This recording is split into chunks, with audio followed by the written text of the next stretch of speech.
Have you ever had an experience that suggested someone else was in your house and just thought, I don't want to know, and left it?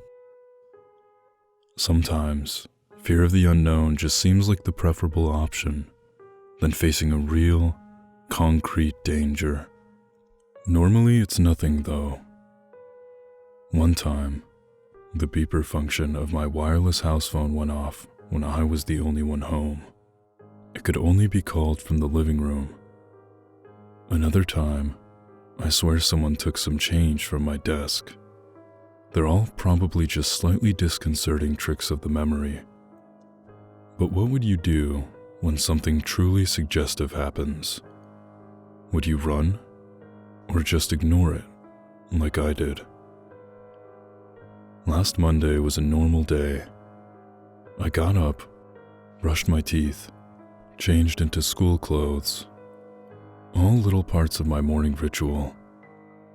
It seemed like it would be another totally unnoteworthy day, until I saw the strings. There were 3 or 4 thick twine strings in my room. They crisscrossed between the walls around my bed, one attached to the door. No way I would have missed them before. I should have tripped over them.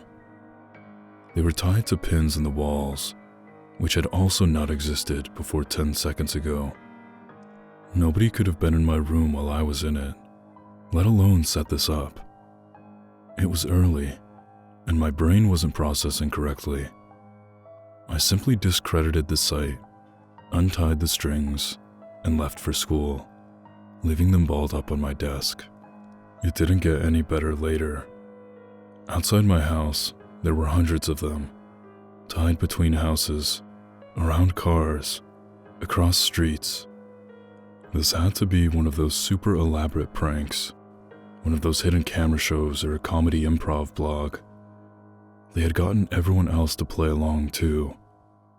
Passerbys were tangled in them, tying them to objects they were walking towards and away from, as if they had been and were continuing to follow the course laid out for them. I nervously continued my journey to school. On the bus, everyone except me was tied to the door. At school, groups of friends were tied to each other. Teachers were tied to their desks and boards. Oddly enough, at this point, all I could wonder was why I had been left out. When my friend Lucy sat beside me in first period, she simply plonked her bag down on my lap and rested her chin in her hand, looking right past me to the window outside. "Hey, Lucy." No response. "Come on, I didn't expect you to be in on this too." She sighed and started taking books from her bag. All the books were tied to her hands. I grinned and yanked one of the strings off a book. She didn't seem to notice, instead, simply disregarding the book completely, letting it drop to the floor without a moment's hesitation. I leaned down, picking her book up and placing it back on her desk. She took no notice. "Well, if that's how we're gonna play it." I smiled, trying to look playful, but really just trying to hide my nervousness. I bundled all the strings attached to her together with one hand, then pulled them all free. She blinked, turning to stare at me. "Wow, Martin, you're like a ninja or something." "I've been sitting here for maybe 10 minutes. I smiled again, relieved my friend had finally noticed me. "Where did all these strings come from?" she gasped, seemingly noticing for the first time. "I assumed you were all messing with me." She stood up, backing into a corner. No one else in the class noticed. "They weren't here just a minute ago. Do you see them too?" Her tone made it clear that she was genuinely scared. "No, didn't you?" I was interrupted by my teacher slamming the door behind her. Everyone except me and Lucy murmured a good morning, and still, no one seemed to pay either of us any notice. "People have been ignoring me all day," I said to Lucy before turning to our teacher. "Hey, dumb idiot, You can't teach at all. No reaction. I'm gonna get away from all of this. Lucy pulled a few strings aside and left the class. I followed, and surprise, surprise, no one else noticed. We wandered the corridors, leaving and entering classes as we saw fit. Whenever we untied a chair or book from someone else, it was like it suddenly didn't matter to them. It didn't exist. I showed her the street outside. There were more strings than when I came in this morning, twice as many. We carefully picked our way through the tangle, making our way to a nearby coffee shop. Not particularly grand, I know, but what would you do in our situation? As I said, fear of the unknown sometimes seems like the safer option. On a few occasions, I suggested we untie a few more people. Lucy was opposed to it, remembering how terrified she'd been. In the coffee shop, we grabbed a couple of sandwiches and drinks from the fridge. We found a table, untied all strings attached to the chairs, and sat down. We both ate in silence, both of us too scared, both of us distracting ourselves by watching the strangers in the shop, oblivious to the strings. After 20 minutes, Lucy spoke up. "Now she's gonna take that sandwich," she said, pointing at a woman across the shop. Sure enough, she walked to the fridge and took the plastic-wrapped sandwich she was tied to. She pays for it and leaves. She did so, according to the prophecies of the strings. That guy doesn't intend to pay. I watched as a man took his coffee and ran out of the store, the two servers just looking too exasperated to go after him. "This is horrible," she whimpered. "Let's go, please." Outside wasn't much better. Everyone just followed the strings instructions, going about their daily lives. Lucy announced she was going home to sleep this off, and I agreed to walk her home. She only lived 10 minutes away. Away from the busier part of town, there were fewer strings. It was nicer. We could pretend it wasn't happening. When we turned onto Lucy's street, she stopped, her mouth falling open. "What now?" I broke the silence, my voice sounding surprisingly small. "Look," she pointed outside one of her neighbor's houses. I saw it clearly, and I'll take my memory of that moment till the day I die.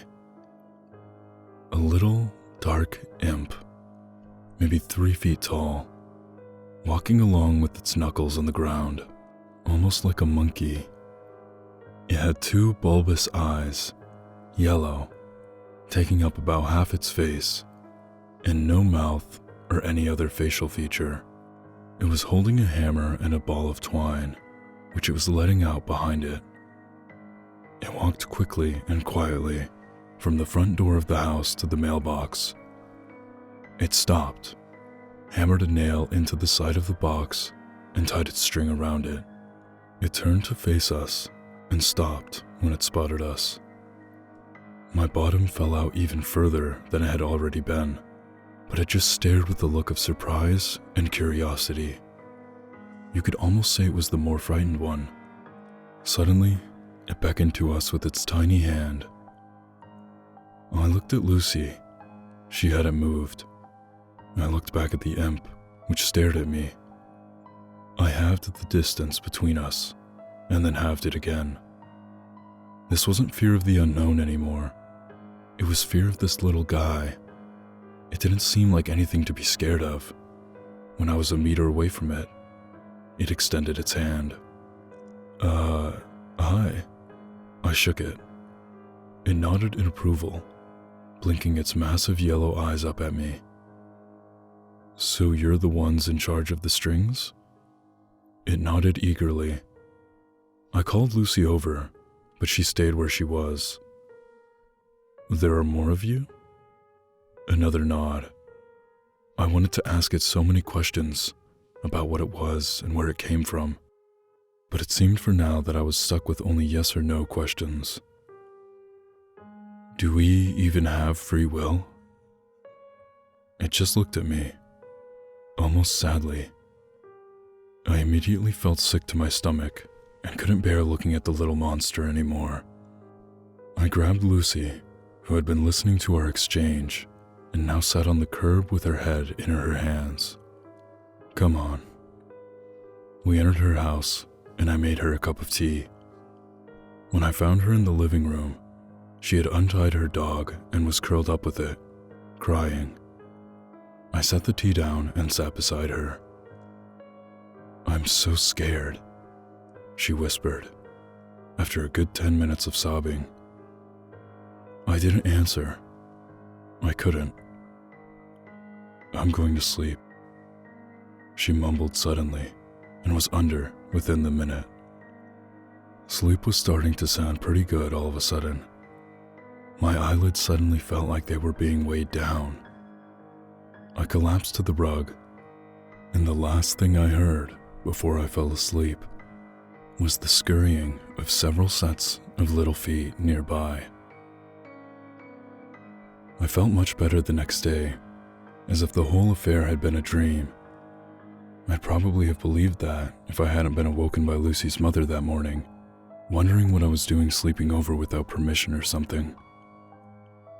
Over breakfast, Lucy asked me why I looked so pale and nervous. I turned to her and smiled, mumbling something to her about feeling sick, but the truth was, I was scared because I couldn't see any strings and was wondering whether my actions were truly my own.